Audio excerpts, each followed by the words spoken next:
Pourquoi l'orgueil? Juu ya nini kiburi? Je sais que vous êtes d'accord avec moi sur ce point-là. Na yose muko pamoja nami pa ile mambo. Quand vous voyez des hommes de Dieu qui vous prêchent là avec l'orgueil, sachez qu'ils sont manipulés par le diable. Kama unaona watu wa Mungu beko na ubiri na kiburi, beko na sindikizwa na shetani. Amen, amen. Jeudi. Kazi ine. Celui qui travaille pour le jeudi, ula anatumika kazi ine. Son nom. Jina lake. Son nom. Jina yake. C'est Akam. Ni Akam. Akam. Akam. Il travaille sérieusement. Beko natumika na heshima yote. De 9h à 10h. Kuanzia 9h ya asubuhi paka 10h. De 21h à minuit. De 21h paka minuit. De 3h à 4h du matin. 3h paka 4h du matin. Sa mission c'est quoi? Kazi yake ni nini? Amen. Répandre la haine. Kuzambalarisha chuki. Et la division. Na kugawanyika. Dans les églises. Ndani ya makanisa. Dans les églises. Makanisa. Dans des familles. Mumajama. Amen, amen. Ça marche de pair avec le 5e commandement de Lucifer que j'ai donné hier. Allez propager la haine entre les chrétiens et les divisions dans les églises. J'ai dit ça hier. Et j'ai expliqué cela hier. Amen. Passons à celui qui travaille le vendredi. Celui qui travaille le vendredi, son nom c'est Beke. Il travaille de 23h à minuit. Sa mission c'est quoi? De tourner les gens dans l'œuvre de Dieu et les soumettre aux richesses ainsi qu'à l'autorité de ce monde. Amen, amen. Quand vous regardez bien, tu analyses très bien ta vie. La manière dont tu servais Dieu et la manière dont tu le sers maintenant. Tu vas te rendre compte qu'il y a une grande différence. Tu as beaucoup régressé. C'est ce démon-là qui te fait ça. Il te conduit tout droit vers la malédiction. Parce que la Bible dit, dans Jérémie 48, 10, la Bible dit, maudit soit l'homme qui fait l'œuvre de Dieu avec négligence. Et Jésus lui-même dit ceci dans Apocalypse 2 verset 4 à 5. Il dit ceci: c'est que j'ai contre toi, c'est que tu as perdu ton premier amour. Regarde par où tu es tombé. Répands-toi et reprends tes anciennes œuvres avant que le mal ne puisse t'atteindre. Amen, amen. Mais celui-là, Beke, il ne travaille pas seul. Il travaille avec un démon qu'on appelle Panchar. Panchar, c'est le démon qu'on appelle, c'est le démon qui coordonne les esprits de mort. C'est ainsi que dans cette boîte-là, vous allez voir que le vendredi, il y a la messe de mort. Je ne sais pas si vous avez déjà vu ça. Ici, j'ouvre une parenthèse. Hein? Suivez-moi bien. Qu'est-ce qui se passe dans la messe de Requiem? S'il y a un fidèle de cette boîte-là, s'il y a un fidèle qui est mort, qu'est-ce qu'on va faire? Vous verrez. On va apporter le cercueil. On le met devant la porte. On va fermer toutes les portes. Maintenant, qu'est-ce qui se passe? Vous allez voir ces soi-disant sacrificateurs. Ils viendront là avec un acolyte. Et l'acolyte tient un vase où il y a de l'eau qu'on appelle eau bénite. Et dans ce vase, il y a un truc là qu'on appelle le goupillon. Et le prêtre va prendre ça. Il va commencer à asperger avec force sur le cercueil. Ça, ce sont des choses que vous avez déjà vues. Qu'est-ce qui se passe par après? Amen.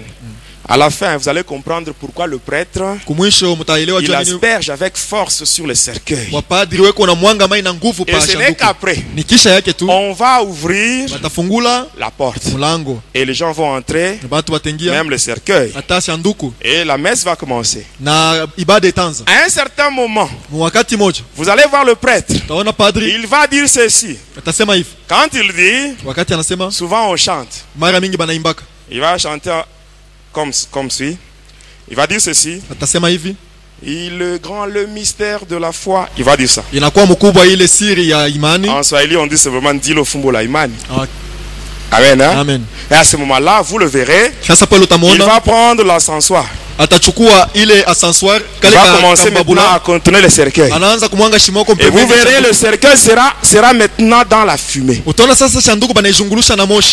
quand il dit il est grand le mystère de la foi, c'est à partir de ce moment-là qu'il y a une pierre blanche qui se trouve du côté gauche de la sacristie. Cette pierre s'ouvre. Et il y a 4 légions de démons qui entrent. Et quand ils entrent, ils marchent sur les têtes des gens qui assistent à cette messe-là. Et par après, ils vont entrer dans la fumée qui entoure le cercueil. Et là, vous allez sentir l'odeur de l'encens. Une fois que tu aspires, automatiquement, quand la fumée entre, c'est l'odeur là. Quand ça entre en toi, il y a aussi les démons qui entrent. Et ça, amen. Au nom du vrai Dieu qui m'a délivré, je prends mon Dieu à témoin. Si ce que je dis n'est pas la vérité, que le Seigneur me frappe même maintenant. Même maintenant, que le Seigneur me frappe si je ne dis pas la vérité. Ce que je vous dis, c'est la vérité et tout le prêtre savent ça. Un conseil gratuit. Même dans ton quartier, s'il y a quelqu'un qui est mort, qui est membre de cette boîte là, qu'est-ce qu'il faut faire? Tu vas ensemble avec eux. Quand ils arrivent à l'église, bon, ça ce n'est pas l'église. Quand ils arrivent devant leur temple, le temple qui abrite la magie sainte, vous les laissez entrer. Qu'ils fassent leurs bêtises là-bas. Et vous restez à l'extérieur. Quand ils vont sortir, vous les accompagnez au cimetière. C'est tout. Amen. Quand j'étais sataniste, j'avais des livres mystiques.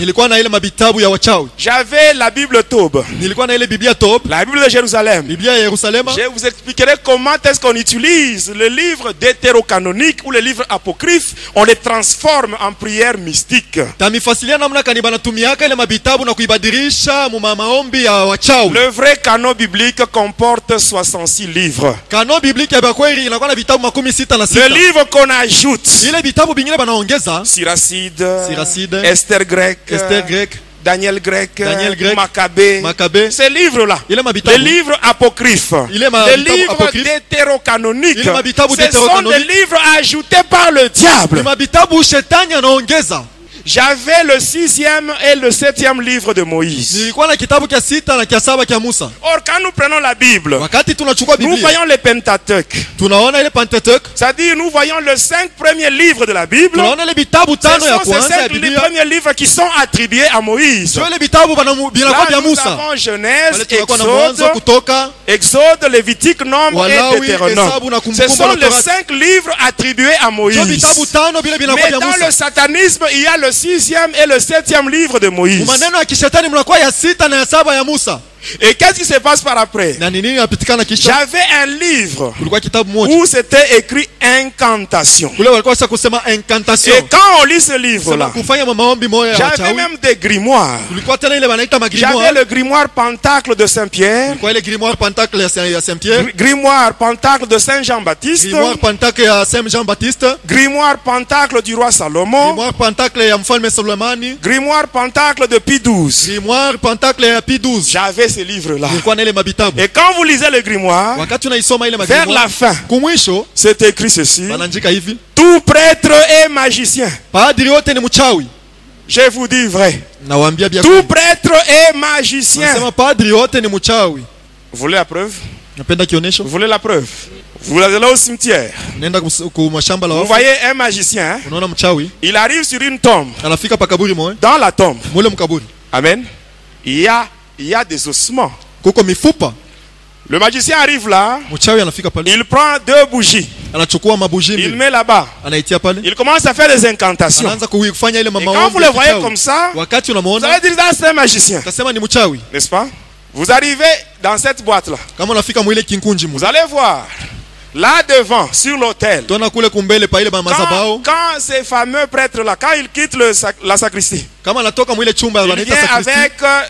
avec ses acolytes et les autres serviteurs. Ils arrivent là devant, au niveau de l'estrade. Tout le monde se met à genoux. Et lui, il va monter seul. Il arrive là, il doit baiser là-bas. Donnez-moi un passage biblique. De la Genèse jusqu'à l'Apocalypse. Où on nous dit qu'un sacrificateur, pour faire la messe, il doit baiser sur l'autel. Mais qu'est-ce qui se passe, mes bien-aimés? Il y a deux pierres. C'est ce qu'on appelle la notion du purgatoire. Il y a deux pierres qui ont été coupées à Jérusalem. Amen. Vous voyez le sépulcre de Jésus. Le sépulcre de Jésus. Quand vous arrivez là, à l'entrée, il y avait une pierre. Et à l'intérieur, il y avait une autre pierre où on avait allongé le corps du Seigneur. Ces gens-là, ils sont allés à Jérusalem. À la pierre d'entrée, ils ont coupé une partie. Même la pierre de l'intérieur, ils ont coupé une deuxième partie. La pierre de l'entrée, la partie qu'on a coupée, on appelle ça le pétras. La pierre de l'intérieur, la partie qu'on a coupée, on appelle ça le pétros. Ils ont pris ça, les deux pierres. Ils ont conduit dans le monde Armstrong, c'est-à-dire le domaine marial. Arrivé là, par des cérémonies mystiques, ils ont agrandi ce pierre. Et ainsi, qu'est-ce qui se passe? Partout où on veut construire un temple qui doit abriter cette religion-là, on doit aller dans le monde Armstrong pour couper à ces deux pierres. La première pierre, Pétras, c'est ce qu'on met pendant qu'on construit le temple, au niveau de la fondation, du côté gauche de la sacristie, on met la pierre là-bas. Et c'est cette pierre-là qui permet aux satanistes, quand ils veulent se rendre dans le monde de Lucifer, qu'est-ce qu'ils font? Amen, amen. Vous êtes fâchés? Amen. Ici j'insiste, hein? Le témoignage que je donne, amen, ça n'engage que moi. Ce n'est pas le pasteur qui m'a dit de parler sur ça. Il n'était pas avec moi dans le monde de Satan. Ce que j'explique, ça n'engage que moi. Amen. Amen. S'il y a des gens qui ont des problèmes sur ça, qu'ils viennent me voir en personne. Et s'ils viennent avec une mauvaise intention, ils vont se rencontrer avec celui qui m'a délivré. Je vous dis la vérité. Et quand je vous parle, sur moi, vous lisez la peur. La peur. La peur de qui? Mais si Dieu est pour moi, qui sera contre moi, mes bien-aimés? Mes bien-aimés, j'aimerais vous dire une chose. Tel que vous me voyez, je n'ai pas peur de qui que ce soit. Je n'ai pas peur de dévoiler les œuvres du diable. Voyez-vous ce qu'il a fait dans ma vie. J'étais dans le ventre de ma mère. Il devait me laisser là pour naître comme un enfant normal. Mais pour ce qu'il a fait, pour ce qu'il a fait, moi aussi je ne cesserai jamais de dévoiler ses œuvres. Je ne cesserai jamais, mes bien-aimés.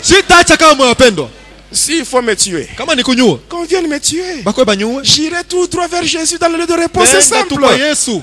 Mes bien-aimés, vous savez, souvent, quand je suis en prière, je dis Seigneur, j'ai la foi. Prends-moi même aujourd'hui pour que j'aille me reposer. C'est simple. Mais comme j'ai une mission, il faut d'abord que j'accomplisse la mission. Et par après, j'irai me reposer chez le Seigneur. Je vous dis vrai. Amen. Vous êtes fâchés? Amen, amen. Est-ce que tu peux saluer le Saint-Esprit? Amen, amen. Est-ce qu'on peut continuer? Avec ces deux pierres-là, ces deux pierres, quand un sataniste veut se rendre dans le monde de ténèbres, qu'est-ce qu'il fait? Il utilise une incantation qui est dans le livre qu'on appelle Missel. Vous savez le Missel, hein? Le livre de messe. Ils disent des paroles là que je ne peux pas citer ici. Et après, quand ils se rendent à un endroit où il y a un bâtiment qui abrite cette religion,